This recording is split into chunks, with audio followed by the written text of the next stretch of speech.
إذا كانت هناك قواعد سليمة ديمقراطية تسمح لي بهذا الدخول. إذا لم يكن فأنا موقفي أن هذه الانتخابات ليست لها قيمة، سواء البرلمانية الرئاسية، ولنسميها بمسماها الأساسي، وهي أنها انتخابات تقوم على حزب واحد. عندما يكون البرلمان في اليوم حزب المعارضة الرئيسي لديه 1% من الأعضاء، لا يمكن بأي معيار أن نقول أن هذا نظام ديمقراطي. عندما يكون هناك رئيس حزب معين في مجلس الشورى لا يمكن أن أقول أن هذا نظام ديمقراطي. أنا لا يعني أرحب بكل الآراء. نعم، لكن أنت خبرتك وتاريخك هو أنك تعرف كيف تلعب من قواعد اللعبة من داخلها.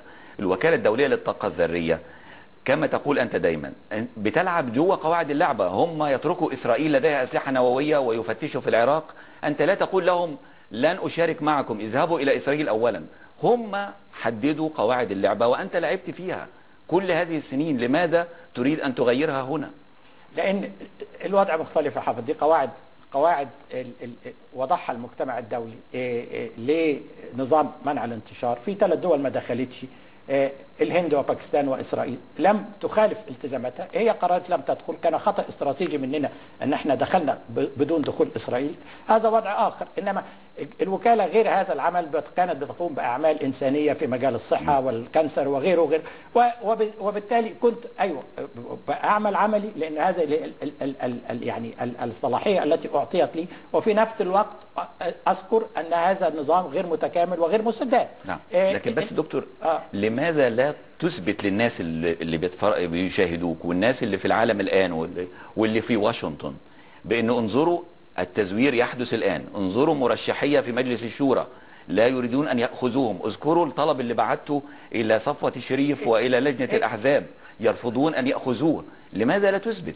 إذا يعني أي شخص عنده مصداقية وعنده فهم للديمقراطية حافظ هيعرف إن أنا كوني إن أنا أقدم طلب للجنة أحزاب يرأسها رئيس الحزب الوطني، معناه إن أنا فقدت جزء كبير من مصداقيتي وجزء كبير من مصداقيتي أمام نفسي.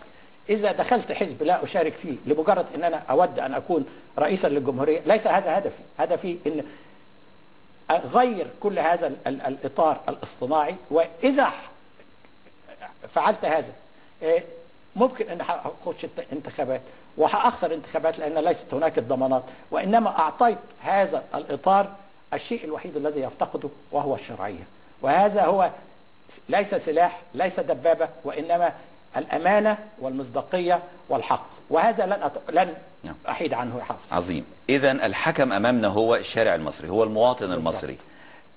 لنستمع، احنا حاولنا نسأل بعض الناس في منطقة شعبية، ماذا تعرفون عن دكتور محمد البرادعي؟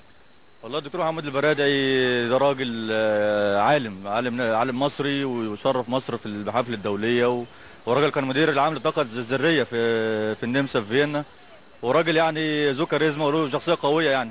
أعرف، بس أنا ماليش دعوة بالسياسة. أنا أعرف إن هو كان في الطاقة الذرية وبس على كده.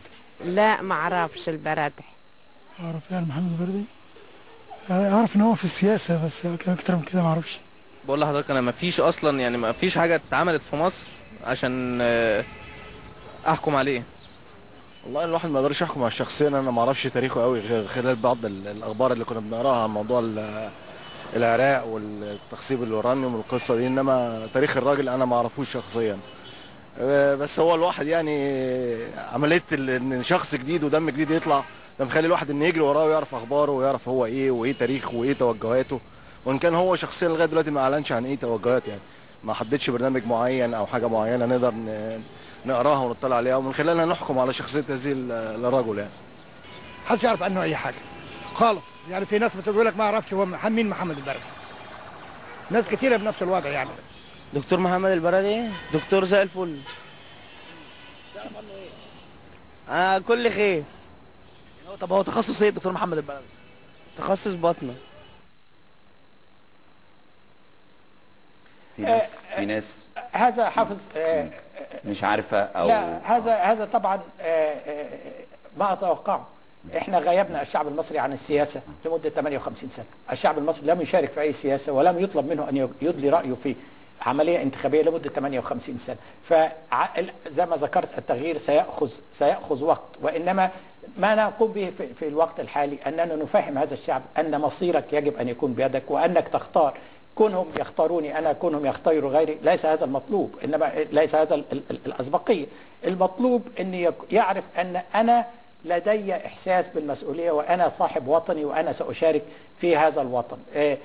كونه هتأخذ وقت، ستأخذ وقت، إنما ليس هذا هو يعني بيت القصيد.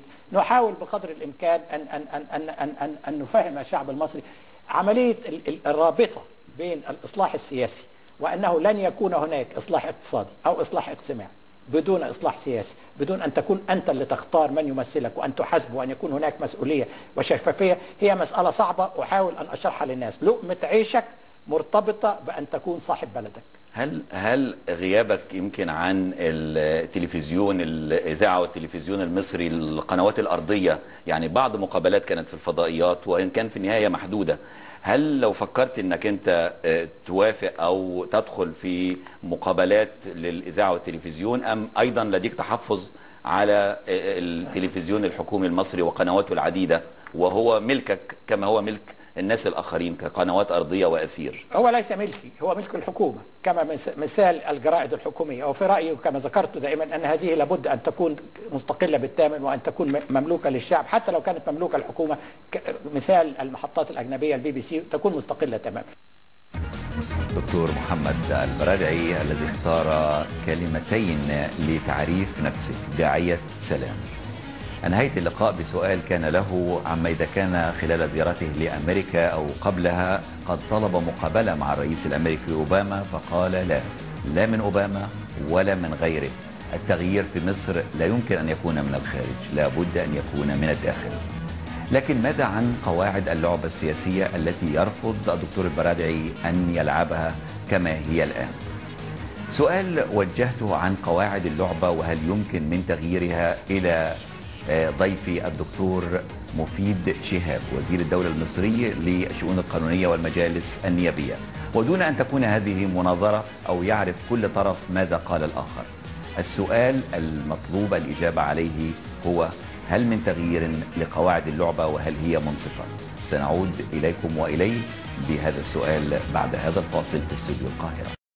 استوديو القاهرة، واللقاء الثاني الذي تم مع ضيف خارج الاستوديو هو الدكتور مفيد شهاب وزير الدولة المصري للشؤون القانونية والمجالس النيابية. توجهت إليه بسؤال: قواعد اللعبة السياسية هل من تغيير دستوري لها، وهل هي منصفة بالفعل؟ بالتحديد مثلا الترشيح للرئاسة في مصر كمستقل، ولماذا هناك شروط كثيرة بالنسبة لها؟